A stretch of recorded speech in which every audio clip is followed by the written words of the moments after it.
بسم اللہ الرحمن الرحیم۔ اسلام میں ختنہ کرنے کا آغاز کب سے ہوا؟ مرد اور عورتوں کا ختنہ کیوں کیا جاتا ہے؟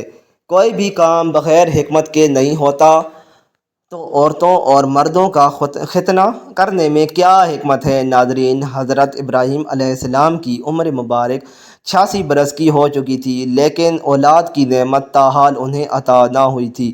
انہوں نے اللہ رب العزت کی بارگاہ میں استدعا کی، اے رب، مجھے نیک صالح لڑکا عطا فرما۔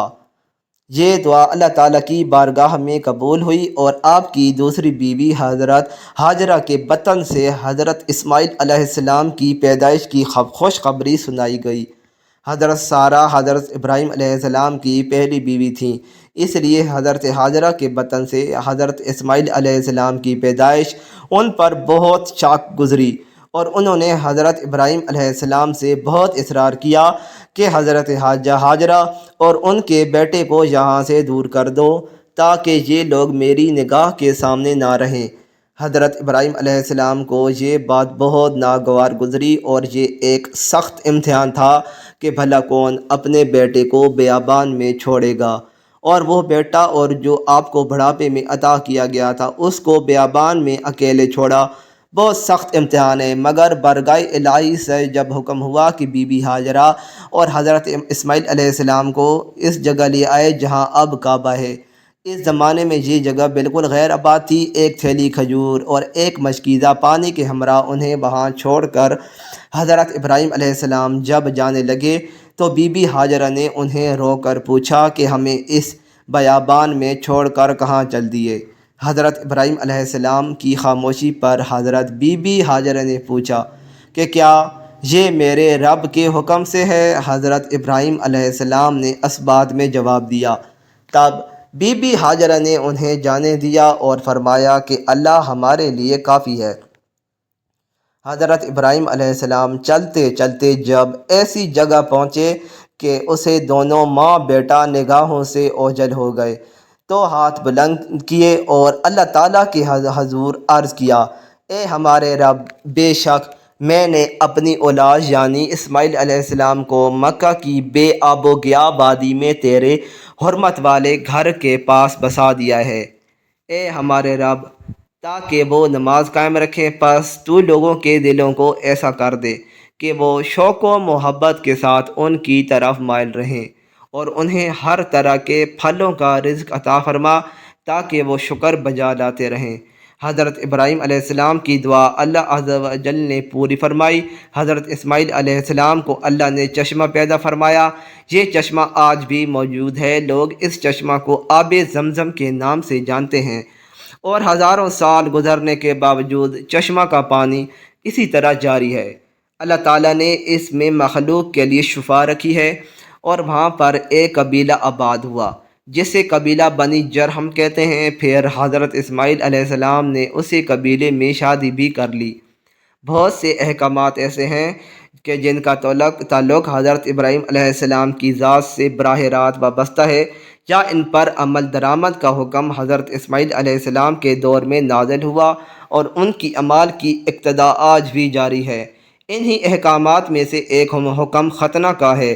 روایات میں آتا ہے کہ جب ختنہ کا حکم آیا تو اس وقت آپ کی عمر 99 برس تھی، اور کچھ روایات میں ہے کہ آپ کی عمر 80 سال تھی کہ ختنہ کا حکم نازل ہوا۔ چنانچہ آپ نے اسی روز اپنا اور اپنے تمام نوکروں اور غلاموں کا ختنہ کیا۔ آپ نے خدا کی تعمیل میں اس قدر جلدی کی کہ آپ کے پاس استرا نہ تھا، تو آپ نے ایک بسولی سے خود اپنا ختنہ کیا۔ چنانچہ حضرت ابو ہریرہ سے مروی ہے، نبی کریم صلی اللہ علیہ وآلہ وسلم نے فرمایا، حضرت ابراہیم علیہ السلام نے اپنا ختنہ خود ایک بسولے سے کیا تھا جبکہ آپ 80 برس کے تھے۔ حضرت ابو ہریرہ رضی اللہ تعالیٰ عنہ سے روایت ہے کہ رسول اللہ صلی اللہ علیہ وآلہ وسلم نے فرمایا، 5 چیزیں فطرت میں سے ہیں: ختنہ کرنا، زیر ناف بال مونڈنا، مونچھیں چھوٹی کرنا، ناخن تراشنا، اور بغل کے بال اکھیڑنا۔ ابن جریر طبری حضرت ابن عباس رضی اللہ تعالیٰ عنہ کا روایات نقل کرتے ہیں کہ سب سے پہلے صفا اور مروہ کا چکر حضرت ہاجرہ نے لگایا، اور سب سے پہلے جس عرب خاتون کا ختنہ کیا گیا وہ حضرت حاجرہ ہیں۔ فرمایا کہ جب حضرت حاجرہ بی بی سارہ سے الگ ہوئیں تو اپنا دامن نیچے کر دیا تاکہ خون کا اثر ظاہر نہ ہو۔ ناظرین، فقہی اعتبار سے مردوں کے لیے ختنہ کرنا واجب ہے جبکہ عورتوں کے لیے مستحب ہے۔ فقہا کا اتفاق ہے کہ عورتوں کو ختنہ کروانا کوئی واجبی تاکیدی حکم نہیں ہے، البتہ اس عمل کے سنت یا مستحب ہونے میں فقہا کا اختلاف ہے۔ تاہم اتنی بات طے ہے کہ اگر ختنہ نہ کیا جائے تو کوئی حرج نہیں۔ ابو داؤد شریف کی ایک روایت میں ہے کہ رسول اللہ نے عورتوں کو ختنہ کرنے والی عورتوں کو یہ تاکید کی تھی کہ زیادہ کھال نہ کاٹا کرے۔ نیز ایک حدیث علامہ ابن عابد بن رحمۃ اللہ علیہ نے نقل کی ہے کہ جس میں رسول اللہ صلی اللہ علیہ وآلہ وسلم کا فرمان منقول ہے، مردوں کا ختنہ مستحب ہے اور عورتوں کا ختنہ باعث عزت ہے۔ حضرت انس بن مالک بیان کرتے ہیں کہ ام ایمن نام کی ایک عورت مدینہ میں ختنہ کیا کرتی تھی۔ اس سے رسول اللہ صلی اللہ علیہ وآلہ وسلم نے فرمایا، جب تو کسی لڑکی کا ختنہ کرے تو کچھ کھال چھوڑ دیا کرو اور کاٹنے میں مبالغہ آمیزی نہ کیا کرو، کیونکہ یہ چیز چہرے کو خوبصورت بنانے والی ہے اور اسے خاوند کے لیے مقبول بنانے والی ہے۔ عورتوں کا ختنہ کرنے میں حکمہ یہ ہے کہ اس سے عورتوں کی شہوت اعتدال پر آ جاتی ہے اور میاں بیوی دونوں کے لیے زیادت لذت کا باعث ہے۔ طبی نقطہ نظر سے مسلم اتباع اور اہل علم نے مختلف قسم کے فوائد بیان کیے ہیں۔ مثلاً کبھی وہ کلغی بڑی ہونے کے سبب عدم لذت یا شوہر کے لیے تشویش کا سبب بن جاتی ہے۔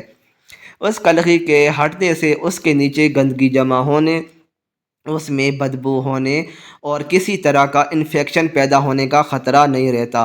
ایک بڑا فائدہ پیشاب میں آسانی کا ہے، کیونکہ یہ چمڑی اس کے اوپر ہوتی ہے جس سے پیشاب میں دقت پیدا ہوتی ہے۔ اس طرح بہت سے جنسی امراض، پیشاب کی نالی کی جلن، پیشاب کی نالی اور رحم کے کینسر سے حفاظت ہوتی ہے۔ مرد کا ختنہ کرنے میں حکمہ یہ ہے کہ ختنہ کیے بغیر مرد کے لیے پیشاب سے مکمل طہارت و پاکیزگی حاصل نہیں ہے۔ کیونکہ پیشاب کے کچھ نہ کچھ قطرات اس چمڑی کے نیچے جمع ہو جاتے ہیں، جس کی بنا پر خدشہ ہے کہ بعد میں نکل کر کپڑے اور بدن کو نجس اور ناپاک کر دیں گے۔ طبی نقطہ نظر سے ختنہ 150 بیماریوں کے لیے فائدہ مند ہے۔ بعض بیماریوں میں ڈاکٹر غیر مسلم بچوں کو ختنہ کروا دیتے ہیں۔ مزید اچھی ویڈیوز کے لیے چینل کو ضرور سبسکرائب کریں۔ شکریہ۔